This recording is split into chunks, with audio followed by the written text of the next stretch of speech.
मेरी पहचान सिर्फ इतनी है कि I am born in India. Bharat मेरी पहचान है, भारत मेरा सम्मान है, भारत मेरा अभिमान है। आप मुझसे सब कुछ छीन सकते हो, मेरा तन, मेरा लहू, हर कुछ, मुझसे मेरी पहचान भारतीय होने की नहीं छीन सकते। और वही मेरी आइडेंटिटी है। मैं भारतीय हूं, इस पर बहुत गर्व है और इससे ऊपर कोई गर्व मुझे चाहिए भी नहीं। मैं भारत मां का बेटा हूं पहले, उसके बाद एक मां ने मुझे जन्म दिया है इस भारत स्थल, भारत भूमि पर। उसी के लिए कुछ लिखा था ये कि काश मेरी जिंदगी में सरहद की कोई शाम आए, जब कुछ हो तो बॉर्डर पर हो। काश मेरी जिंदगी में सरहद की कोई शाम आए, काश मेरी जिंदगी मेरे वतन के काम आए। न खौफ है मौत का और न आरज़ू है जन्नत की, मगर जब कभी जिक्र हो शहीदों का, काश मेरा भी नाम आए, काश मेरा भी नाम आए। This is what I would love to introduce myself like that. अगर कोई पूछे कि कौन था वो, जब कोई पूछे मेरे बारे में, तो मेरी ये पहचान लिख देना, उठाना मेरा कमांडो डैगर और छाती पे हिंदुस्तान लिख देना। कोई पूछे पागल था वो कौन, तो भगत सिंह और क्रांतिकारियों का चेला और इंकलाब का गुलाम लिख देना। और बचा हो जो जिस्म में लहू मेरे, निकालना उसे, फेंकना जमीन पे और मां तुझे सलाम लिख देना। यही परिचय था, है और रहेगा।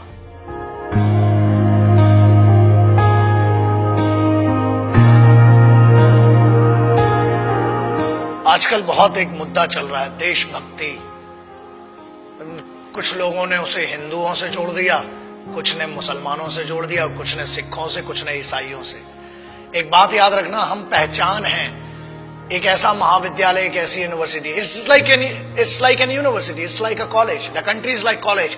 We may have different wings, we may have different subjects, but we all belong to one college and that college is Bharat, राष्ट्र। आप उसको हुब्बुल वतनी कह लें उर्दू में, अरबी में, उसको आप जननी जन्मभूमिश्च कह लें, आप संस्कृत में, आप मादरे वतन कह लें, वतन की इज्जत कह लें, आप कुछ भी कह लें। आज बहुत जरूरी हो गया है उस ट्रेटर, उस गद्दार, या बेहतर लैंग्वेज में उसको गद्दार और चूतिया कहेंगे, उसकी बात करना जो आज की डेट में बड़ा सेलिब्रिटी बन के फिर रहा है। Let's talk about that person जिसने हर फौजी और हर इस भारत मां के बेटे को हर्ट किया है। आज उसके बारे में बात करना बहुत जरूरी हो चुका है। न हिंदुओं से न मुसलमानों से इस मुल्क को तकलीफ है गद्दार और बेईमानों से, जिन्हें हम हार समझ बैठे थे गला अपना सजाने को, वही अब नाग बन बैठे हम ही को काट खाने को।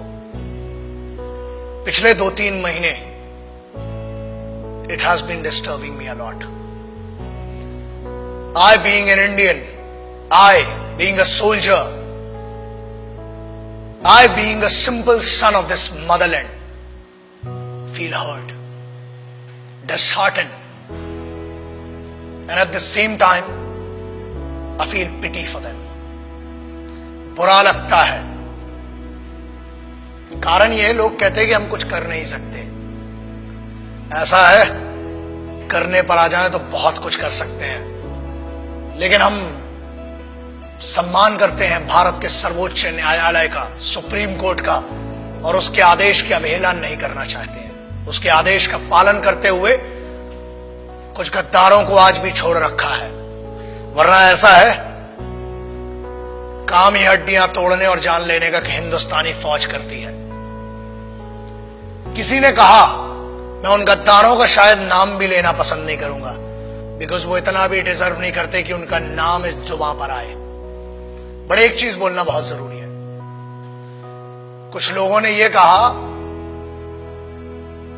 कि भारतीय सेना रेपिस्ट है।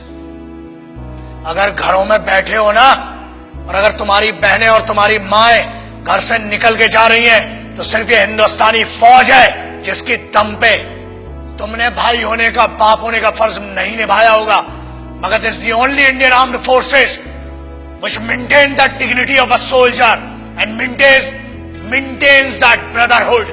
आपकी बहनें, आपकी माएं अगर सुरक्षित हैं तो वो भारत की सेनाएं हैं जिनके कारण है। बोलने के पहले सोचा करो। और किस्मत बहुत अच्छी थी कि फौज के सामने नहीं बोला, वरना जो हीरो बना दिया ना इस देश में, फौज तुम जैसों को छोड़ती भी नहीं। मगर ये भारत का संविधान है, this is the constitution of India, जिसने बांध रखा है हमारे हाथों को। क्रोध करना मेरी आदत नहीं है, मगर आता है गुस्सा। इसलिए आता है क्योंकि चाणक्य ने कहा था कि अक्सर मैंने झूठे लोगों को मुस्कुराते हुए देखा है। जो सच बोलता है और दिल से बोलता है उसको गुस्सा बहुत आता है। और ये गुस्सा इस बात का है कि इस देश में कुत्तों को मारने की परमिशन नहीं है, इसलिए अभी तक बचे हुए हो। फौज को रेपिस्ट बोलते हो। Ask your sisters and your mothers, ask your family members, if there are 10 young boys and if there is a single soldier, ask a girl, ask a young girl, where would she go for the help and whom would she ask for the help? And I ensure this, that girl would go to a soldier and ask, and she'll say one thing, certainly she'll say, and she'll use this word, भैया मेरी मदद कीजिए। क्या है ये? जवानी संभल नहीं रही है तो बताओ। 23 साल में शहीद आजम भगत सिंह, राम प्रसाद बिस्मिल, अशफाकुल्ला खान, चंद्रशेखर आजाद बड़ा बड़ा काम करके चले गए। बहुत गर्मी है, अरे सेना ज्वाइन करो, भारत की फौज, आओ दुश्मनों से लड़ो ना। घर के अंदर क्यों दुश्मनी का माहौल बनाते हो?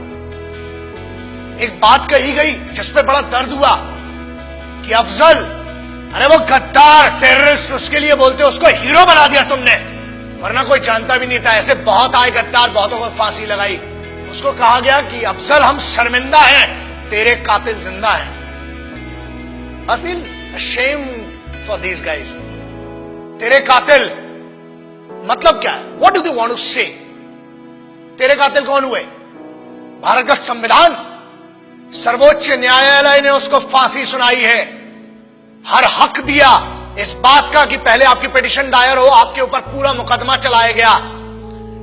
अरे समस्या ये, हम तो आतंकवादियों को भी क्या बोलूं, भाषा फिसल जाएगी तो बहुतों के परखच्चे उड़ जाएंगे। आप कहते हो कि तेरे कातिल, चलो, it means you are blaming the constitution of India. Bharat के अगेंस्ट में कहने की न हमने तुम्हें छूट दी है और न आजादी। आजाद हुए हो तो भी इस फौज के कारण और उन क्रांतिकारियों के कारण जिनने अपना लहू बहाया है इस मिट्टी के लिए। तब बना है भारत का संविधान। You can not insult, you can insult me as an individual, you can insult one person, मतलब जो पीठा, जो न्यायाधीश थे, जो वो लोग थे जिनने फांसी की सजा सुनाई, आप उनको कह रहे हैं कि वो कातिल थे। अरे धिक्कार है आपके ज्ञान पर। I feel ashamed for it. पहले आप अपने फैक्ट्स क्लियर करें। अरे जेएनयू के एक लौंडे ने ये कह दिया तो उसको हीरो बना दिया, एंड नो वंडर्स अगली बार मेंबर ऑफ पार्लियामेंट बन के बैठेगा तुम्हारी छाती के ऊपर। हीरो बनाने वाले तुम हो। मुझे किसी से पर्सनल कोई प्रॉब्लम नहीं है, इनकी औकात भी नहीं है मुझसे पर्सनल प्रॉब्लम रखने की। लेकिन एक बात याद रखना, किसी एक बेवकूफ ने यह कह दिया कि भगत सिंह जैसा है। अबे शर्म करो and clear your facts before you compare that guy with revolutionaries. कौन थे वो? किसकी बात कर रहे हो? उस इंसान की who can not deliver two right sentences in one particular language. आप उसकी कंपैरिजन कर रहे हो जो भारत के संविधान को गद्दार कह रहा है। आप उनकी बात शहीद आजम, भगत सिंह, सुखदेव, राजगुरु, ऐसे लोगों से कर रहे हो। कौन थे वो? पता है तुम्हें? तुम एक क्लास के एक छोटे से सब्जेक्ट को पढ़ के ज्ञानी बताते हो और तुम ये कहते हो कि क्रांति लाओगे। क्रांति होती क्या है? क्रांति सबसे पहले शुरू होती है राष्ट्र से। भारत मां या मिट्टी, I don't want to name this nation Bharat Mata और anything, but I want to say something. ये मेरी तो मां है और मेरे जैसे कई पागलों की मां है। याद रखना, बहुत छूट मिल गई है।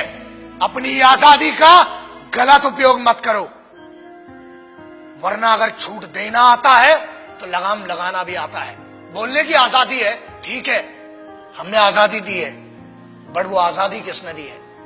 The freedom has been given to you by the constitution of this country. The Honorable Supreme Court has some guidelines. The Honorable Constitution of this country has some guideline. And we must respect that. आज आप एक बंदे को जिसको जमानत पर छोड़ा गया है उसको हीरो बना दिया। मेरा उस बच्चे से और मेरा उस लड़के से कोई पर्सनल प्रॉब्लम नहीं है, मगर याद रखना इस देश का हर दुश्मन मेरा दुश्मन है। इस भारत माता, इस मिट्टी के ऊपर कोई भी बात करेगा, that guy, that person has to face me and the soldiers of this country. आप कैसे भारतीय सेना को रेपिस्ट कह सकते हो? शर्म करो उस सेंटेंस के ऊपर। अगर आज भी बच्चियां सुरक्षित हैं, if the Indian youth, if everybody, whoever is doing whatever they want to do, if this freedom has been given to them, it is just because of one thing, that Indian Army, Navy and Air Force, the Indian Armed Forces are fighting for you day and night. जब तुम सोने जाते हो तब उनकी duty का वक्त शुरू होता है। शर्म खाओ इस बात के लिए। और याद रखना, भारत को तोड़ने की कोशिश मत करो, ना हिंदुओं से न मुसलमानों से। इस मुल्क को तकलीफ थी, है, कुछ गद्दारों से और कुछ बेईमानों से। And I am telling you on behalf of every Indian. यार आप क्या बात करते हो? मैं इस देश के यूथ का सबसे बड़ा फैन हूं और मैं कहता हूं, मैं इनका फैन हूं, भारतीय युवाओं का। The Indian youth, I am your biggest fan. और याद रखना, अपनी आजादी का गलत उपयोग मत करो, क्योंकि आप जिस ट्रैक पर ले जा रहे हो, तुम इसलिए बचे हो आज तक क्योंकि भारत के संविधान ने आज भी जानवरों, कुत्तों को मारने की आजादी नहीं दी है। अगर होती तो कब के निकल चुके होते। और आज भी इंतजार कर रहे हैं कि तेरा निर्णय सर्वोच्च न्यायालय करेगी। और अगर नहीं किया, keep my words and take my words. ये चेहरा याद रखना, हम बोलते कम है, घसीटते और मारते ज्यादा है। जय हिंद, वंदे मातरम, इंकलाब जिंदाबाद, भारत माता की जय। याद रखना।